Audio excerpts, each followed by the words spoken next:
Assalamualaikum warahmatullahi wabarakatuh. Perkenalkan, nama saya Simbaradisa dari kelas 9, absen 35.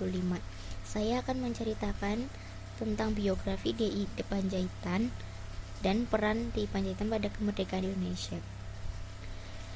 Mayor Jenderal Donald Isach Panjaitan kecil kala itu menempuh pendidikan formal dari sekolah dasar sampai jenjang kuliah di Associated Command and General Staff College, Amerika Serikat.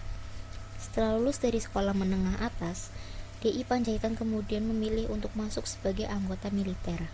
Dan di saat itu Indonesia tengah dalam penduduk Jepang, hingga ia harus mengikuti latihan Gyugun sebelum masuk menjadi anggota militer. Sesuai mengikuti latihan Gyugun, ia pun ditugaskan di Pekanbaru Riau sampai negara Indonesia memproklamasikan atas kemerdekaannya.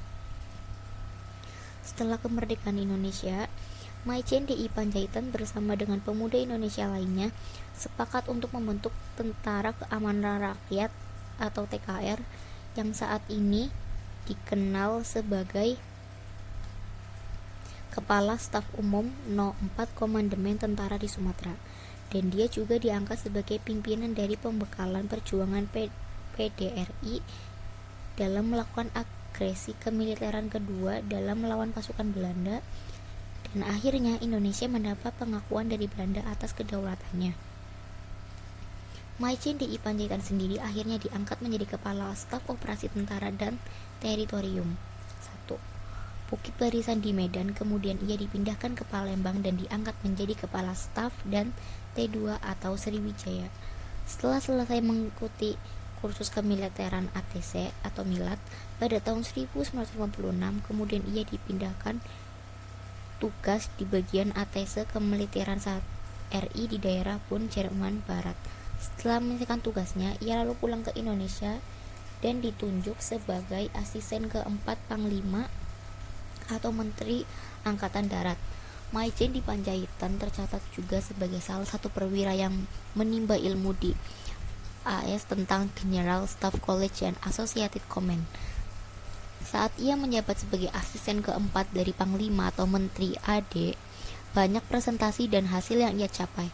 Salah satunya, keberhasilan yang telah dicapai adalah tentang pengiriman senjata rahasia dari Republik Rakyat Tiongkok untuk diserahkan kepada pihak PKI.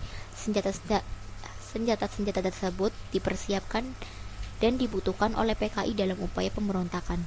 Beruntung, Donald Isach Panjaitan cepat mengetahui hal tersebut hingga akhirnya ia berhasil membongkarnya.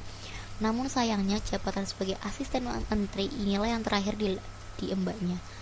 Karena di tahun 1965, tepat pada pergantian tanggal 30 September ke 1 Oktober, DI Panjaitan tewas dalam menjalani tugas. Saat itu sejumlah pasukan tak dikenal masuk secara paksa di rumah DI Panjaitan di daerah Kebayoran Baru, Jakarta Selatan. Setelah ia berhasil masuk, pasukan tak dikenal ini akhirnya menembak seorang pelayan yang tengah tidur.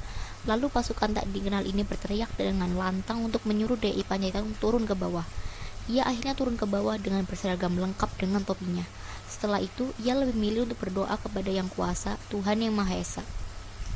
Seakan ia tak gentar dan tak menghiraukan pasukan tak dikenal, ia terus berdoa hingga akhirnya pasukan tak dikenal ini menembak mati DI Panjaitan. Jasadnya dibuang ke sumur tua daerah Lubang Buaya tanggal 4 Oktober 1965. Mayatnya pun kemudian ditemukan dan dimakamkan di makam Taman Pahlawan di Kalibata. Terima kasih. Sekian, wassalamualaikum warahmatullahi wabarakatuh.